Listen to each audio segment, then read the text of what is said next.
Well, good morning, everyone, and welcome to the Speakeasy Project. I'm Jeremy. It is good to see everybody this morning. I hope that you are doing well today. It is Sunday. Nobody let the kids know what the date is. And if you look at it, you'll know why, because they'll never let it go. It is June 7th. For those of you keeping score at home. Therefore, don't say that date out loud next to your adolescents, because it'll be a running joke for them all day. One will never understand. Good to see you this morning, Colleen. Good to see you, Rick. Oh my goodness gracious, buddy. Hope you're doing well. Oh.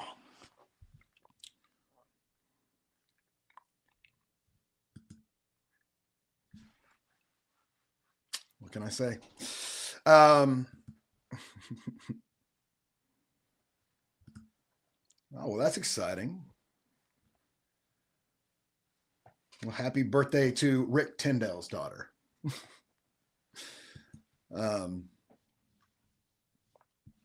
Very cool. I hope that everybody's been having a good week.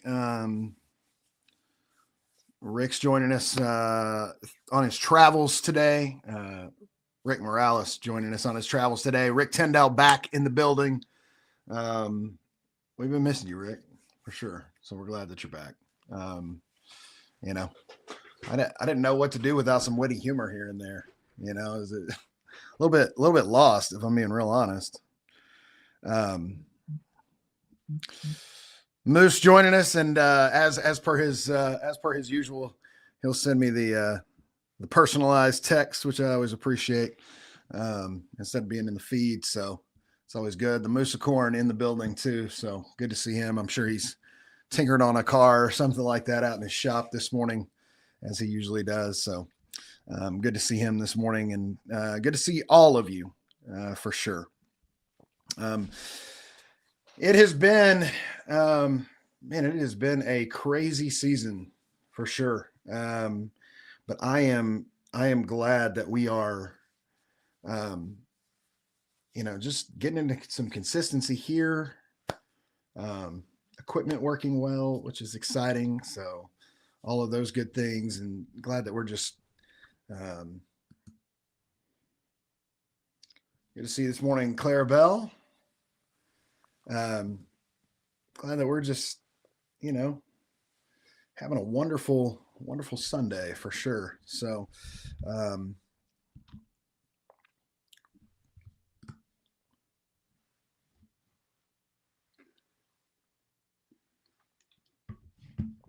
what is the Disney movie that I'm thinking of when I think of Topsy Turvy? Is that Hunchback of Notre Dame. Is that the one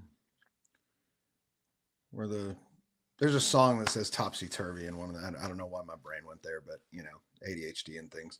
Um, Things are settling down. Good to hear that. Yeah, just hectic. Yeah, I feel that. That has been my world as well. Work has been a lot lately. So I'm glad that it's starting to I feel like we're getting on the downhill slide of some of that chaos, which is good. Good to see you this morning, Jennifer.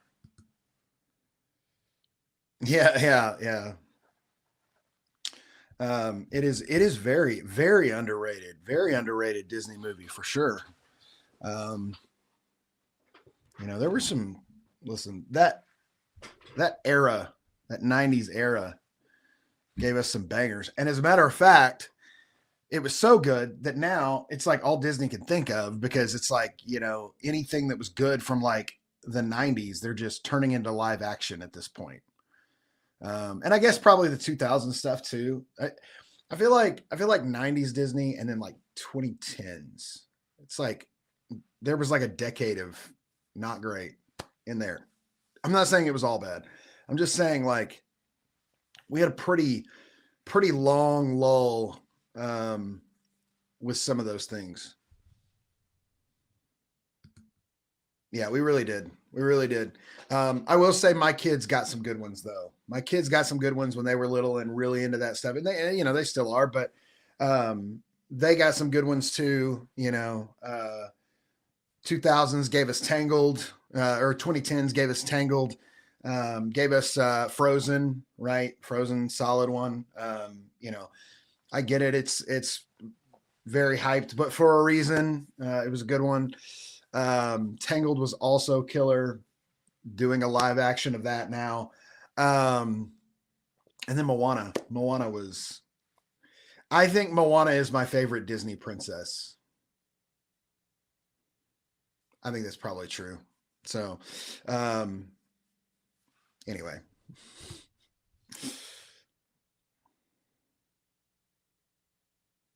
Yeah, I can certainly feel that. And in places like Oklahoma and Texas, it is very, very challenging, because I wouldn't say that we're more affected than anyone else. It's just, these very hyper conservative places are like, things happen nationally, and it's like, then they're like holding my beer, and then they try to just do something even crazier. So it's a little bit of a challenge for sure. Princess and the Frog, another really good one. Yeah, that's a solid option too. That might be a 2000s one. I don't remember when that one came out, but that one might have creeped into the 2000s, right? Like mid 2000s.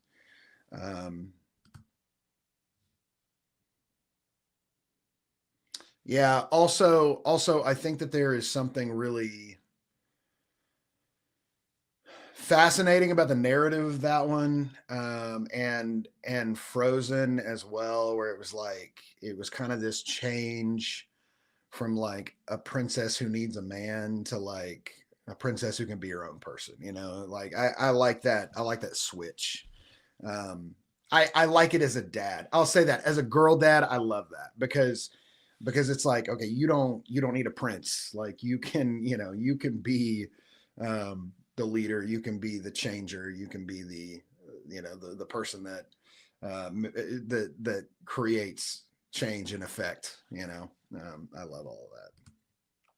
2008, is that right? Wow, I didn't realize. I guess not that that's recent now at this point, right? Like, it's 18 years, but I didn't realize it was that recent, I guess.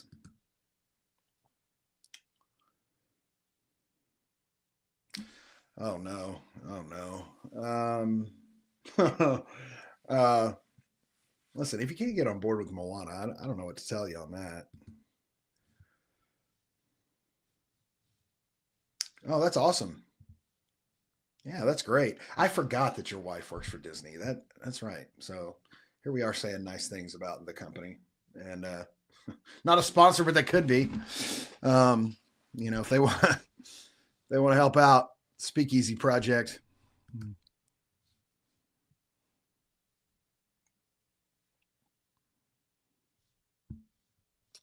Yeah, for sure.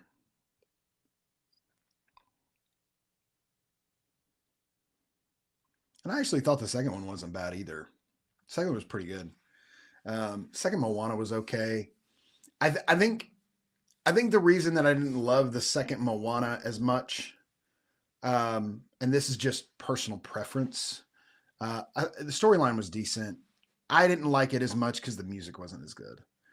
But the reason the music wasn't as good is because the music wasn't written by Lin Manuel Miranda. I don't know if that's popular or unpopular opinion, but that is just my reality. So I don't believe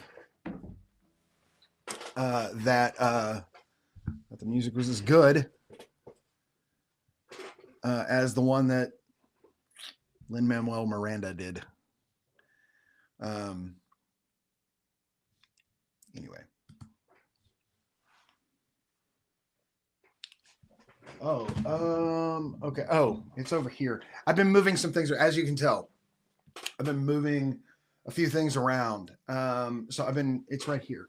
Um, I've been, I've been trying to figure out how to reapply these hats. The Kansas City Monarchs hat, which is Negro League baseball. Okay, love this hat.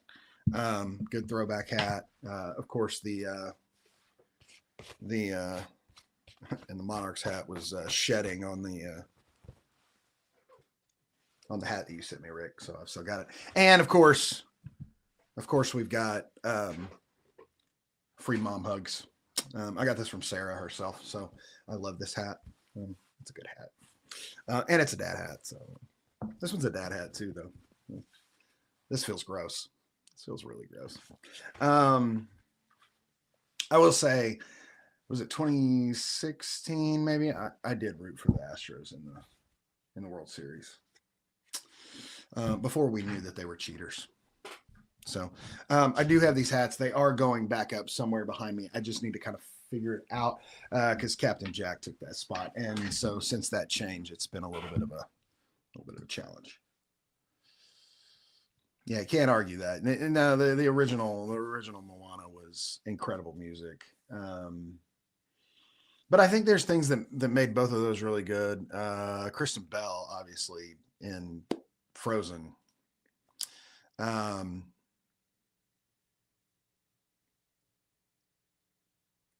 and then with Tangled, I've always just been a big Mandy Moore fan. So like her in that original Tangled movie, also pretty killer move. Um, yeah, so my kids and my wife did this puzzle. So it's actually, let me turn this off, this ring light, because it's reflecting off of there. Um, it's actually, so I don't know if I can see. No, that's kind of darn my ability to control my chords. Um, it's a puzzle, but each piece is a scene from the movie, which is pretty cool. But the buffalo moved because my kids did another puzzle. Let's see if we can. Oh, gosh. My kids, ooh, gosh. My kids did that puzzle as well. So I hung that up and then I put the buffaloes next to each other along with the pirate duck. So there's a row of good things. Sorry if you're like getting car sick. We'll go back to normal. But anyway, just some quick shuffles around over here. You gotta see it. It's actually pretty good. It's actually pretty good. Not bad at all.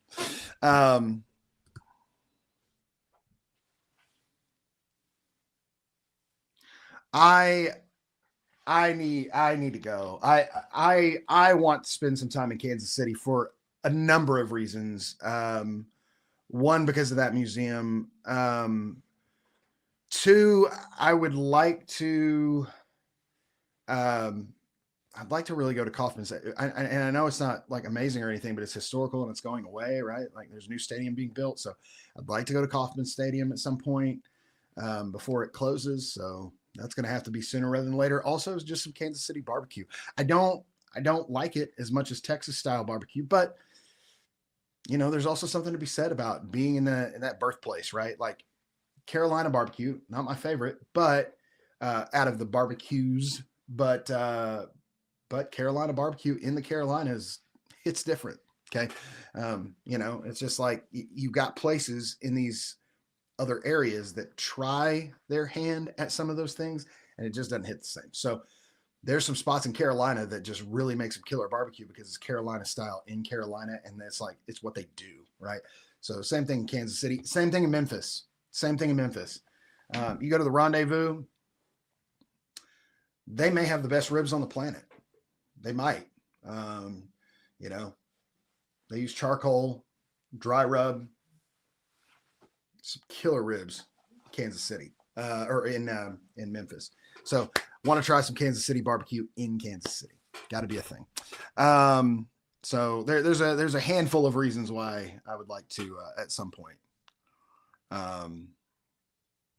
find myself in Kansas City, America. So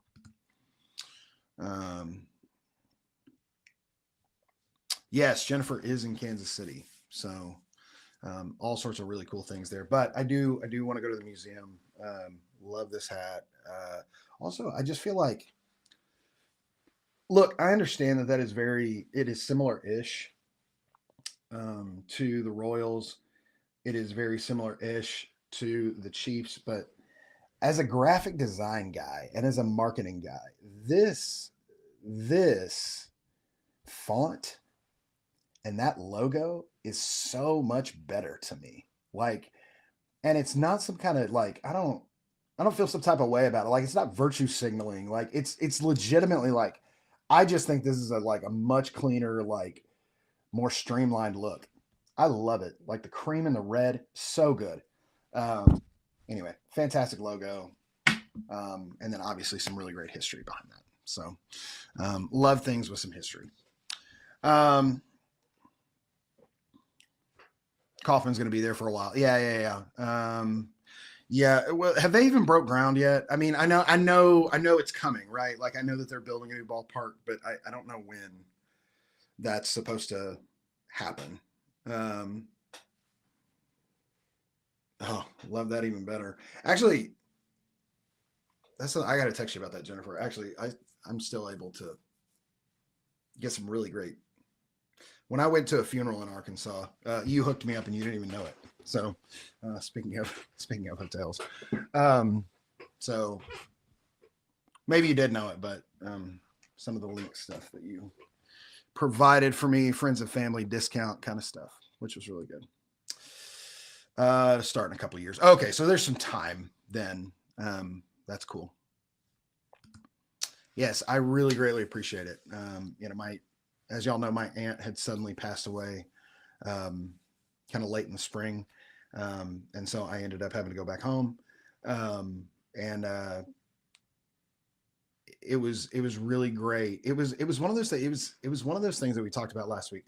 And I should have mentioned this too. It was one of those things that we talked about last week, just these little small acts of like kindness and humility and support, things that happen that just kind of resonate, right? It was really nice to be able to do that and to just not take as much of a hit and as much of a burden and, for something unexpected. So I was grateful for that.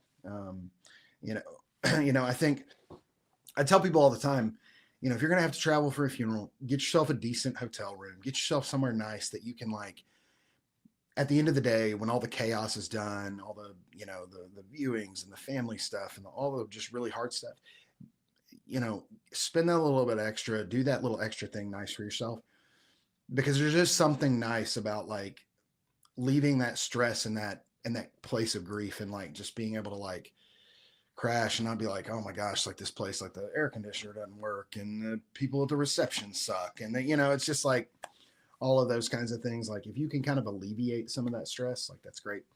You did that for me. You did that for my family and I'm grateful for that.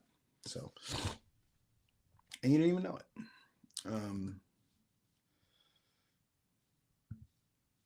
Yeah, it seems like an incredible city. I have been there, but only kind of by accident and only very briefly. I was coming back from Washington D.C., a business that I owned. We were doing an event in DC and flying back. And my flight, so my connecting flight was from Philadelphia into Oklahoma City. That flight got canceled in Philadelphia. The only flight that I could get in the area was in Kansas City. I landed in Kansas City and drove from Kansas City to Wagner, Oklahoma to call a high school playoff football game in Wagner. Crazy. But I had to get back. So we took the flight from Philadelphia to Kansas City, rented a car in Kansas City, and then drove from there to northeast of Tulsa. So, not an awful drive for sure, but that was my extent of interaction with Kansas City. So, my body has been to Kansas City, but that's about it. That's about it.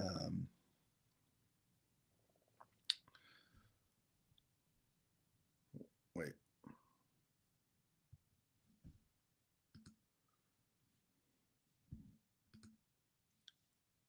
Mm-hmm. I was just talking to actually I was just talking to Allie about this yesterday. That's so funny. She and I were chatting, and I I used to play a ton of golf before I had kids because it was like something to do. Just kind of I when I was working in churches full time, I was like off on Friday and Saturday instead of Saturday Sunday. Can't be off on Sunday.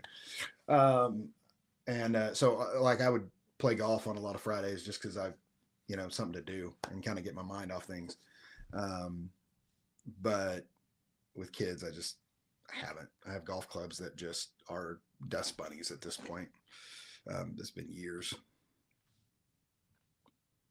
Oh, I was like, what are you apologizing for? I'm like scrolling through the comments, like trying to figure that out. Pasture pool?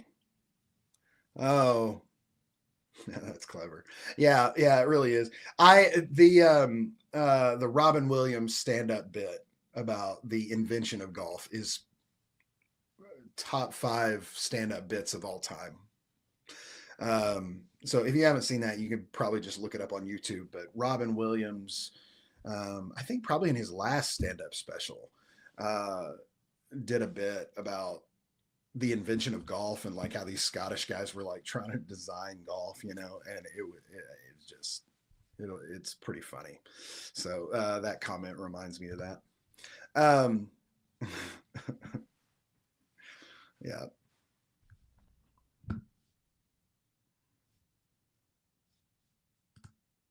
I think that was kind of one of the very first celebrity deaths where I was like, oh, the world kind of sucks, like it felt wrong, absolutely a legend, absolutely a legend.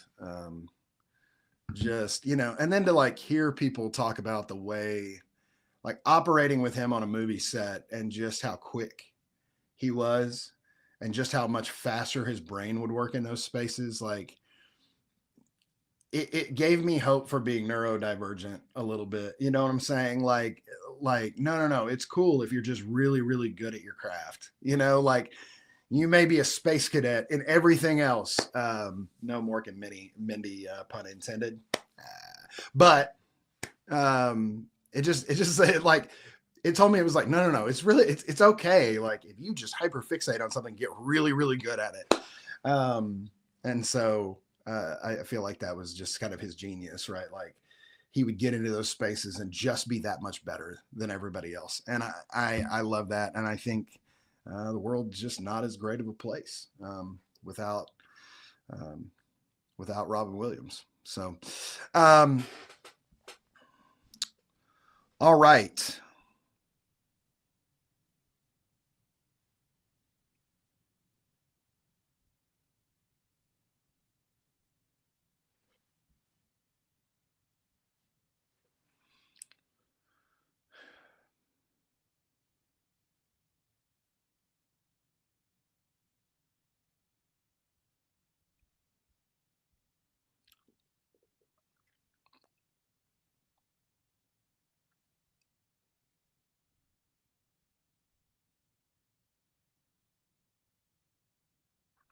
we're gonna be Matthew chapter 5, and this is actually um,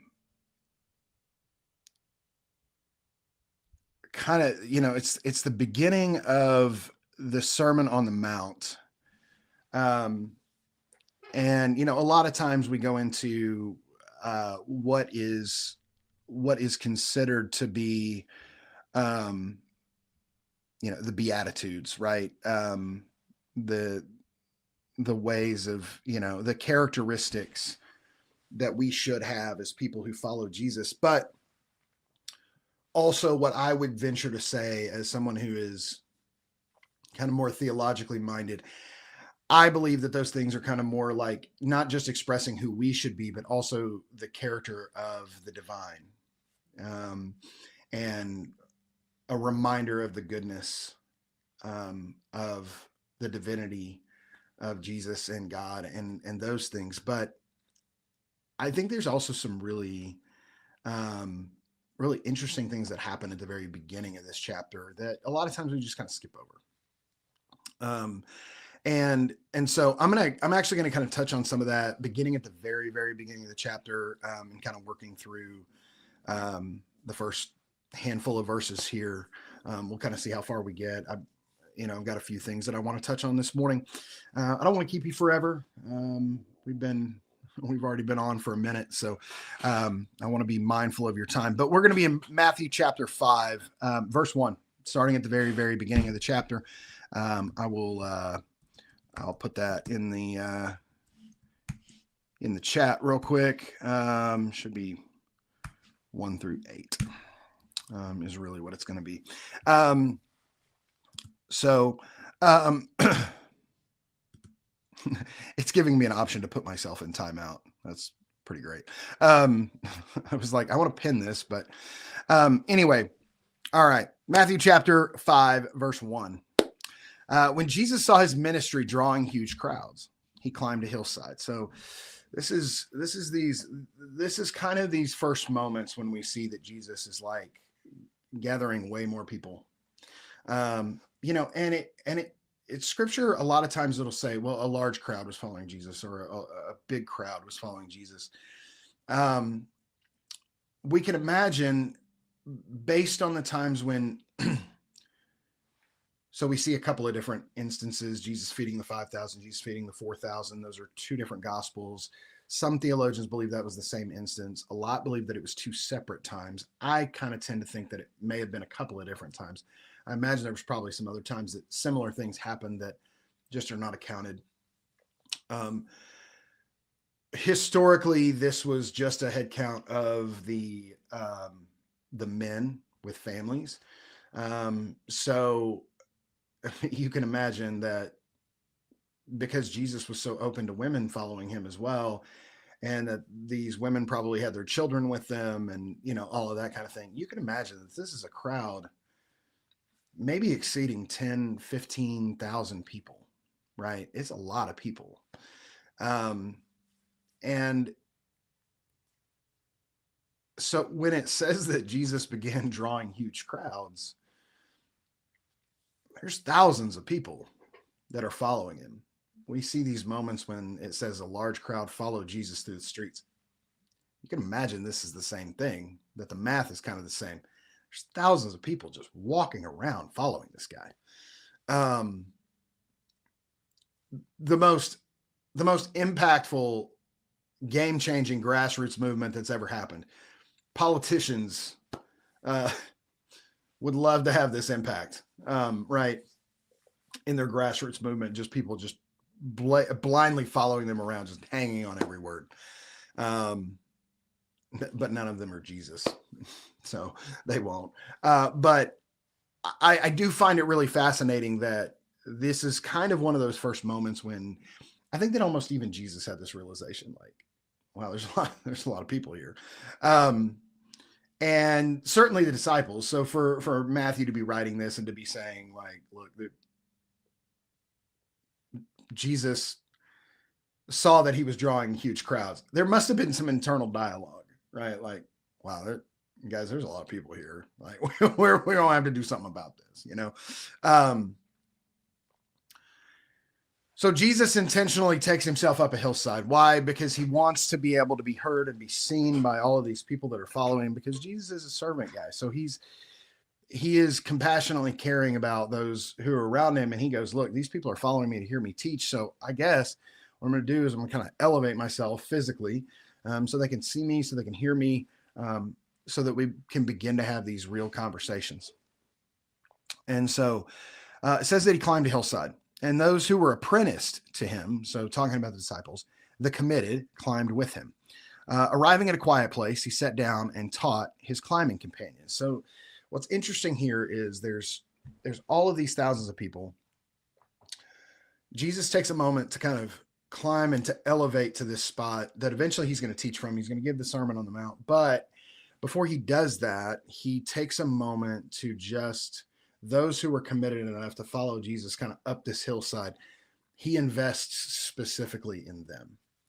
Now, there's something interesting about this that I think that we need to hear. And that I think is something true about not just our spiritual lives, but our lives in general.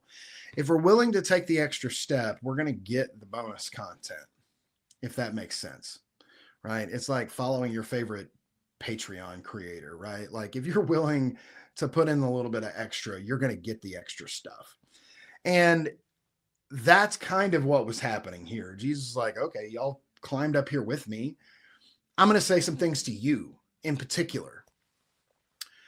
There is something about going that extra mile, doing that extra thing, being a part of that next level that is really important. And I think it's true not just in our professional lives and in our personal lives and in our spiritual lives, but it's just true kind of in general that if we're willing to put in the extra work, we're going to get a little bit more out, right? The phrase, what you put in is what you get out. We hear that one a lot. I used to tell athletes that all the time, especially during when I was coaching football during fall camp, those first couple of weeks when it's hot in August, and there's not a game coming for a long time. End of July, early August, it's 100 degrees outside, guys in pads just sweating to death. We're not playing a game for 8 weeks, so there's not we're not getting ready for Friday night. That's not what's happening right now. We're getting ready for something that feels like forever away. And I just remember trying to encourage them in those moments. Hey, it's right now. What you put in is what you're going to get back.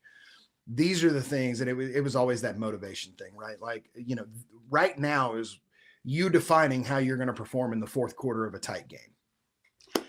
It's the same concept. It's what you're pouring in right now is what you're going to get back out. And it's going to matter in the long run. It may not feel like it. It may not feel like you need it today or tomorrow, but eventually you're going to need it. And it's pouring in that little bit of extra right now so you can get a little bit extra out, right? So for those guys, it was run these sprints hard like we have a game coming up. Run, do these drills to the best of your ability. Get really good. Hone in your skill. Hone in your craft. Whether that be, so for me, it was always from the defensive side. So teaching guys how to tackle and how to be effective on the defensive side. I mean, how many times have you been watching a college football game and they talk about, oh, that's poor tackling. This running back broke 6 tackles because these guys are hitting him up high and they're not form tackling correctly and all of those kinds of things. It's those days, it's those hot dog days of summer when you're trying to teach those guys good habits, right? To not be caught in 4K when the lights are on. That is this moment with Jesus. He takes these guys up the side of the hill and he's like, look, you're here, I'm here. Let's have a really important conversation before showtime, right? And so this is when Jesus says some really interesting things. He says, you're blessed when you're at the end of the rope. When there is less of you, there's more of God. He said, you're blessed when you feel you've lost what is most dear to you.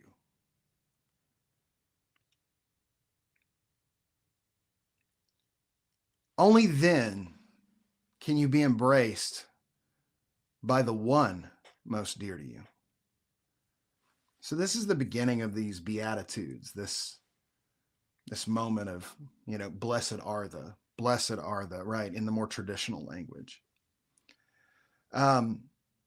But I think there's a couple of things here that are new and unique. Maybe not new, but maybe a new perspective. Number one, because I think that the way that, I mean, it's why I so often, majority of the time these days, teach out of the Message, because I think it is so relevant in the way that we see the scriptures today, but because it does kind of give this new perspective in the way to look at it in our day and time. Blessed are you when you're at the end of the rope. With less of you, there's more of God. And you're blessed when you feel you've lost what is most dear to you.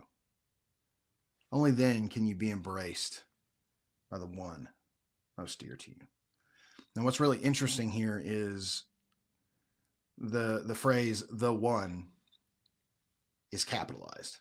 In other words, this is reference back to Jesus or back to God. Jesus is referencing God in this. And he's saying in these two verses, in verses 3 and 4, what he's saying here is when you reach the end of your rope, when you find the very end of yourself and you feel out of control and you feel like you're caught in the chaos, this is actually the moment when you're the most blessed. Because it's in these moments that you're reminded you cannot do this by yourself. And this is the place that God fills in the gaps. You know, when we are standing on the mountaintop, it is really easy to act like we got there alone. And it's really easy to act like we didn't need anything extra to get there, that we did it on our own will and our own drive. But we don't find ourselves at the end of our rope on the mountaintop, do we? We don't find ourselves at the very end of ourselves in those places of elevation and in those places of success. We find ourselves at the end of the rope in the valley, in the deepest, darkest places, in the most challenging places. That's where we feel like we have nothing left to give. And what Jesus is teaching those around him right here is like, look, you know, and I think it's really interesting that it says, you know, they climbed up a mountainside. They didn't go all the way to the top. I imagine the climb was a little bit challenging, actually, just very literally and physically. And so it's really interesting that Jesus decides to say, you know, you're blessed when you're at the end of your rope.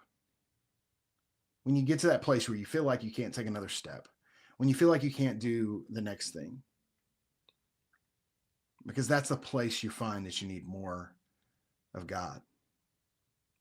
That is the place where you can be embraced by the divine. That's powerful. We need that reminder constantly because we feel like in those places we're cursed and bitter and angry and frustrated and alone. But it's in those places where we truly aren't alone. And it's also important to understand it is in those places where we can see the fullness and the goodness and the righteousness and the love and the compassion of a divine who cares about us. And that love and that compassion can come in so many different ways. And the reason that this kind of builds on what we discussed last week was, you know, we talked about those little things that we could do out of kindness and humility and how those things breed love and breed hope into our community. And while that was more about us being kind, this is more about us being kind to ourselves and allowing others to be kind to us. And I would venture to say that that is probably the thing that you struggle with the most. And I'm not trying to put you on blast. I'm not trying to step on your toes this morning. What I'm saying is, you know, I don't think that, as we've discussed a couple of times, different times in this community, I don't think that, you know, the way that evangelicalism has taught, like, love your neighbor as yourself, so often was used like you're selfish and you're evil, and you are, you need to learn how to elevate the love of your neighbor to the love that you have for yourself. I think for so many of us, it's actually the opposite. I think we're really good at loving the people around us. I think we're really good at investing and giving ourselves to people around us. I just don't think we're very good at loving ourselves. I don't think we're very good at accepting help or support or kindness or compassion. We kind of have this mentality of like, I've got to pick myself up, pull myself up by my own bootstraps. I've got to get up off the floor myself. I've got to get out of this circumstance by myself. And, we see other people struggle. We see other people hurt. We see other people going through challenges. And so often in those spaces, we want to come alongside and we tell them, look, it's not because we think any less of you. It's not because it's not because you can't do this. It's just, we want to lend a hand. We want to lend support. We want to lend kindness. Those are the things that we've been talking about the last couple of weeks. This right here is you. This is calling you out. This is telling you that you are blessed to find the end of your rope. And that sounds so counterintuitive to anything we know. It sounds like the opposite of what we have been taught and what we believe, or what we just internally believe subconsciously without thinking about it. We believe that getting to the end of our rope is some kind of shortcoming or failure, when really getting to the end of our rope is just natural. Finding ourselves in places of darkness and hurt and pain, that is life. That is how this world works. It's hard here. There is hurt and loss and devastation. Rick Tyndall mentioned earlier, current events was really getting him down. And I can understand that. I can absolutely sympathize, and that resonates with me. Personal loss and pain, that absolutely resonates with me. This was a challenging week for me. I was grateful to have people who would step in around me, and say, we see you. And we see you at the end of the rope. And we want to help you climb out of that. Can I just be honest with you this morning, friends? We are so resistant to that. And maybe I should say we, maybe I should say I. That I am resistant to that. But there are moments that I would rather sit at the end of my rope, knowing I don't have much left, and the fear that it's about to slip through my fingers. And instead of allowing people to invest and to support, I would just rather try to cling on by my fingernails to the last little bit left. It's dangerous. It's a bad place to be. And so while the challenge is build good community with kindness and compassion and humility, it is also true that the challenge should be accept kindness and compassion and humility. That you should allow people to hand that to you. That's hard.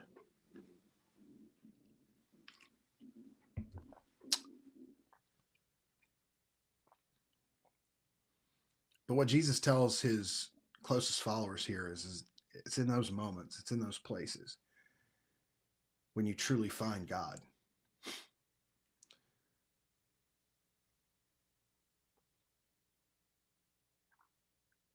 It's those places when you've lost the things that are most near and dear to your heart, that you can truly be embraced by God. And being embraced by God looks different in so many circumstances. Sometimes it's just the people around us acting as the hands and feet of Jesus in our lives. Sometimes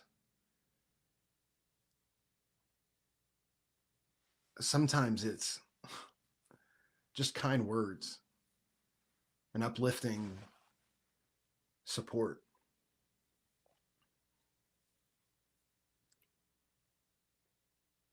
So important. But it's so hard.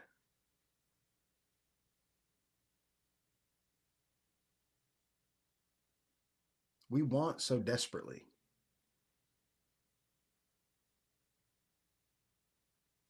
to be self-sufficient. We want so desperately to fill those gaps for ourselves. But, sometimes the hole is too deep and the shovel's just not long enough. And we find ourselves digging to try to get out, and we are just making it deeper.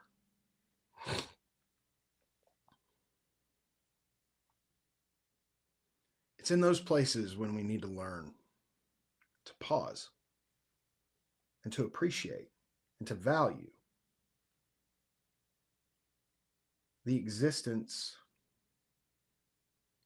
and the goodness and the love of God in any way that it would show up.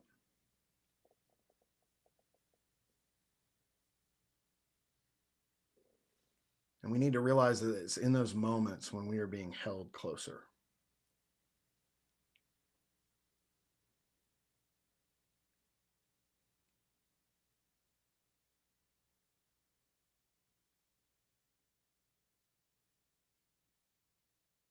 It's unfortunately so often in those moments when we allow ourselves to find embrace.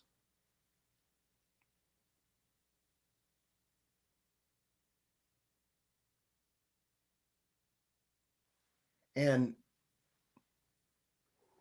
make no mistake, we will still find ourselves resistant. We will still kick and scream. We will still fight against it. Because we have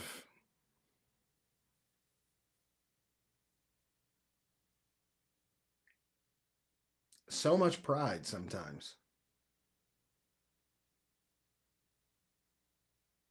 in trying to just figure it out on our own. When American evangelicalism, conservative evangelicalism told us that we were selfish and that we were prideful, so often, they wanted to equate it to the way that we treated others. I would submit today that it's actually the way we treat ourselves.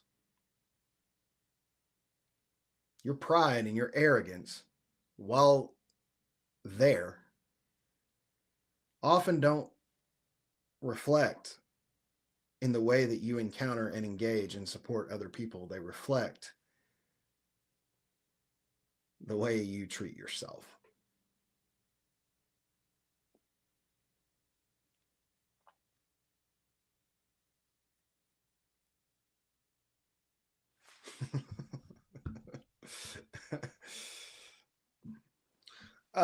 This is such a good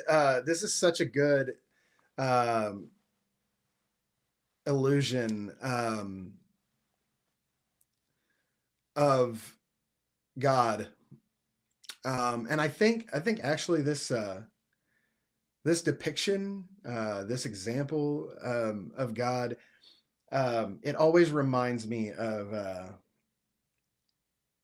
that song by the Fray. What was it like? I found God, in the corner smoking his last cigarette, right? It's that line, right? And I think when that song came out, late 2000s, I was still very wrapped up in that spiritual world, and I thought, wow, how blasphemous to say that God would be smoking. He probably is. He probably needs a vice to deal with our nonsense.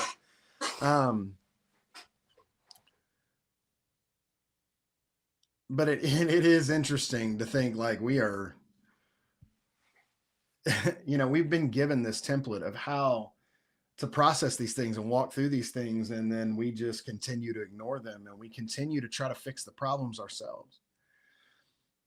Here's the challenge this morning, friends. God stands by, ready and willing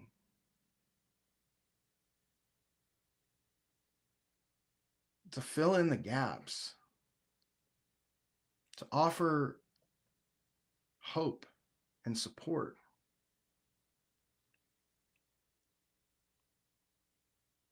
God wants to embrace us in our brokenness. Let me say that again. God wants to embrace you in your brokenness.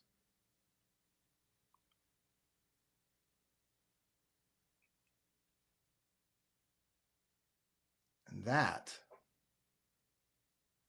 is hard for us to learn. And let me tell you why. That's hard for us to learn because we think in our deepest, darkest, most challenging places that we are not worthy of embrace.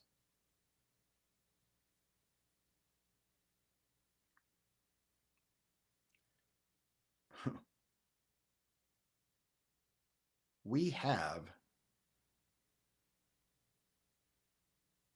a self-esteem issue that translates itself into pridefulness, which sounds counterintuitive. But what truly happens is that we look at ourselves in the mirror in some of our hardest moments and we think we are not worthy, we're not worth love. And we hang our hat on that. And that's a problem.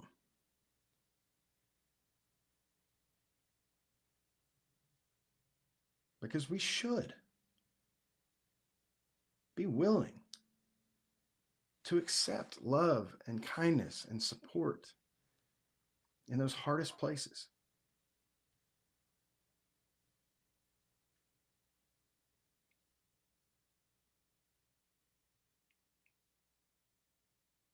It is in those places, friends, that God wants to meet you the most. God desires to encounter you there. Not has to, not I guess I'll do it because nobody else is. Wants to. It is the whole existence and coming of Jesus in flesh to encounter humanity in their brokenness. That is the story of the gospel. It is the divine love of God encountering us in our flesh, in our brokenness, in our failure.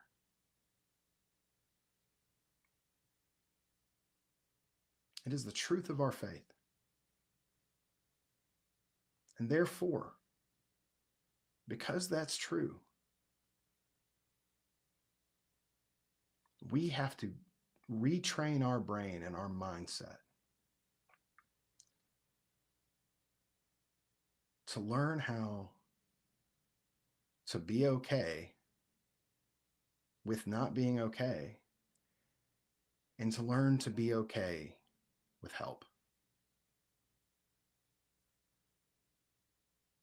Because the God of the universe wants, desires desperately to meet you in that place.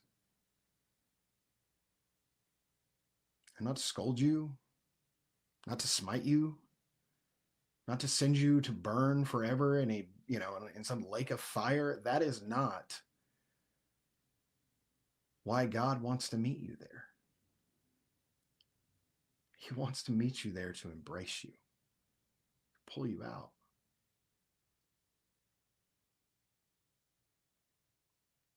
And the sooner that we can reframe that, sooner that we can challenge our mind to see the world a little bit differently and to see our circumstances differently, the better off we'll be.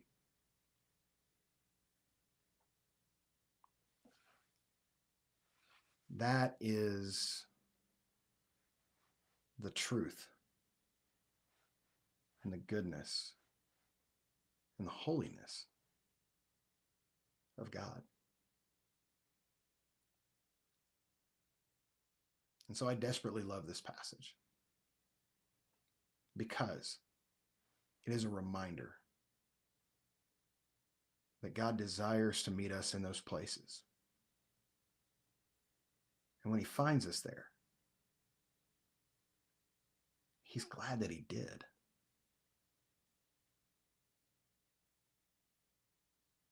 It is the leaving the 99 to find the one. It is the celebration of the return. And that is truly the beauty of the gospel. That you can be loved just the way you were found.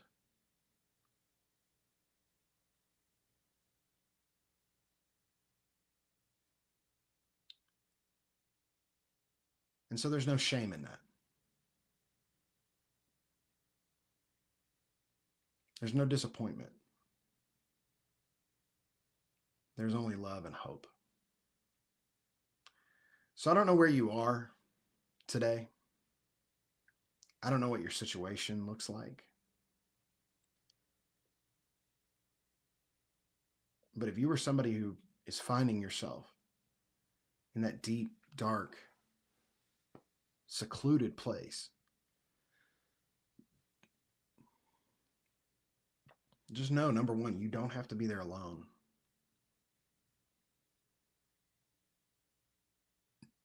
And that God doesn't need to meet you there. God's not forced to meet you there. God's not reluctant to meet you there. He wants to meet you there.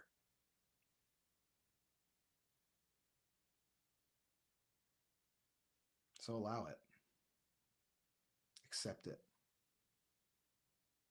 In whatever form that may look like. Whether that be through the kindness and compassion of the people around you, the kind words, the support, the places that God has given you to use as outlets and opportunities. Accept those things. Embrace them. Because they make an impact. And you are worthy of it. No matter where you are. No matter how deep the hole is, no matter how dark it is, you are worthy to be met in that place. And you're worth pulling out.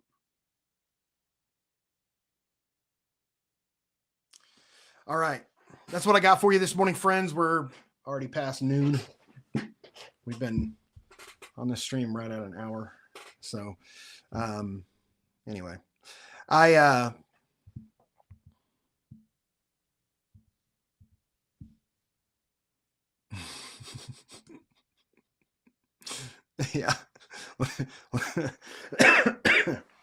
Wasn't 3. So that's good.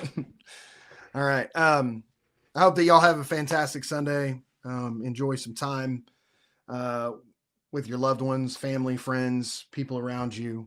Take some time for yourself today to spend, just enjoying one another and the people that you care about.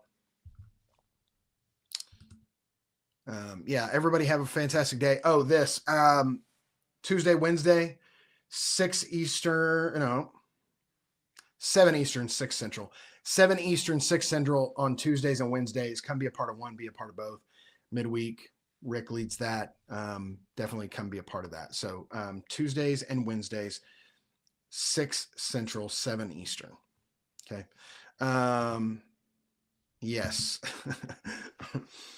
Allie working on all the big girl things right now, professionally. So glad that this could be a small moment of reprieve for you.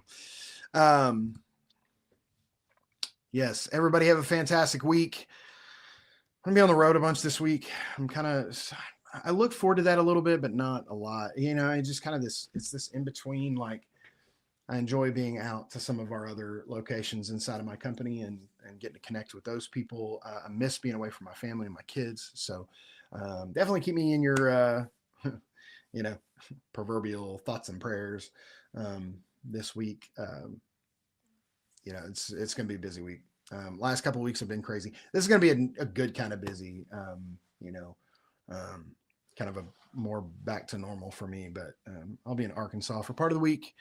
I'll be in Tulsa for another part of the week. But then next weekend, I'm going to take a couple of my kiddos and my wife, and we're going to go do some fun things. So I'm actually, one fun thing I get to do today is book the Airbnb and all the kind of stuff for that. So it should be good. I'm getting away. My anniversary's coming up this week. 17 years. It's crazy. All right. Yeah, we're glad you're back too, Rick. Glad you're here. I hope that everybody has a fantastic week. Love God, love people passionately, no strings attached. You know, you're part of those people. Just something I may forget to say a lot of times. When I say love God and love people passionately, you're people. So love yourself passionately as well. No strings attached. All right. I love y'all. I'll see you next week.